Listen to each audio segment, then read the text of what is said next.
Vitamin D, it's very important to your health, and there are more and more benefits to it we're finding out.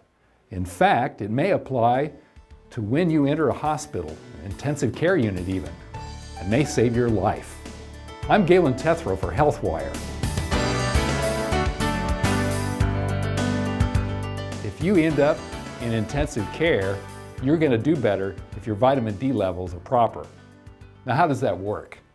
Well, first of all, you should know a little bit about intensive care units, the history of all of that. Heard of Florence Nightingale? Well, in 1854, when she went to serve as a nurse in the Crimean War, she kind of started that whole movement toward intensive care units by triaging patients to have the worst ones taken better care of than the ones who were more lightly wounded. Not until the 1950s did that trend really pick up steam.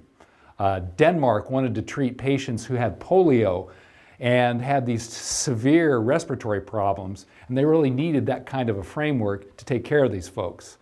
That was 1953. And then in 1955, Dartmouth Medical Center, they also had a unit that started up. And since then, they've expanded and expanded, become much more technical.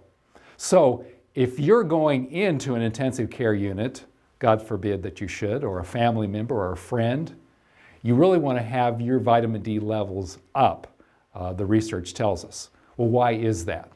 Well, this new research out of Australia tells us that folks who have higher levels will, for one thing, they'll come into the hospital in better shape, they won't stay as long, and their health will be greatly improved versus those who don't have the higher vitamin D levels.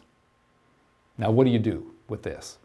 Well, you should make sure your vitamin D levels are proper, and not just the government levels, which are relatively low to get you at the place you need to be. Roughly 2,000 is a good, and those are 2,000 international units. They're marked on the bottles, and you can buy them in the 2,000 IU form. Take one of those a day, and you can start off, and you'll help yourself.